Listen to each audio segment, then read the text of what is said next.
All right, class, we are starting 4.3 today, and our vocabulary of the day, kind of hidden here, sorry, I'll move that over, is point slope form. Previously, we talked about slope intercept form and standard form. You need to understand these names, and you need to be able to put an equation in the form that is being asked. So point slope form is new today. So for those of you who haven't looked it up yet, it is y minus y1 equals m, which is our slope, times x minus x1. So again, it's named point slope because you have a point and you have the slope. No surprise here, m is our variable to represent slope. And the coordinate point they're giving you in this case is x1 comma y1. The number one issue with this equation is that its form is subtraction. So when you have negative numbers, you're going to see a plus sign here. But I'll remind you of that as we work through today's lesson. Our goal today is to write linear equations in point slope form. In your book on page 242 is a key concept that helps explain point slope form. Again, you can see I've underlined here the subtraction sign, remembering to keep in mind that the standard form of this equation has subtraction in it. So I put the formula up here as a reminder, but you do need to memorize it. My advice would be today during class, as you work, practice writing it down every single time so you can remember it by the end of today's assignment. So in this case, they've given us a coordinate point, -1 and 4. We all remember that it's x comma y, and they've given us our slope is -2.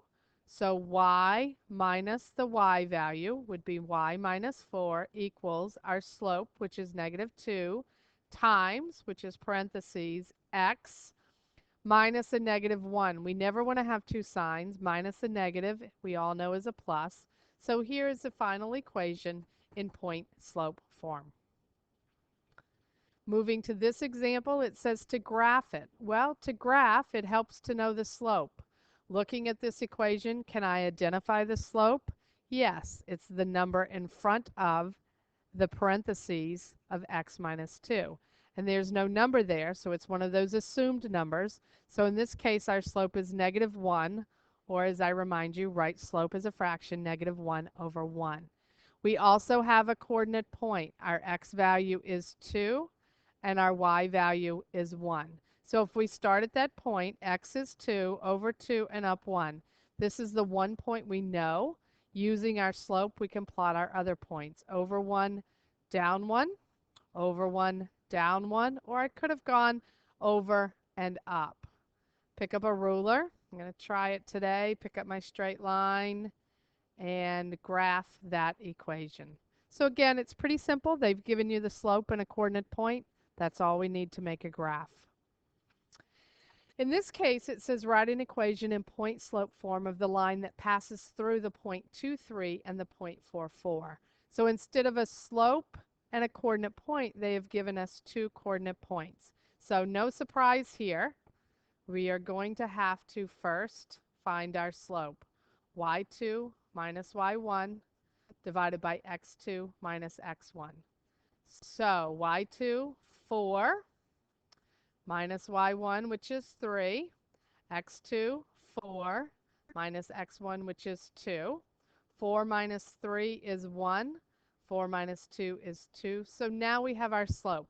With a slope and a point, can I write it in point slope form? And the answer is yes. Just going to get rid of that little mark that I made there.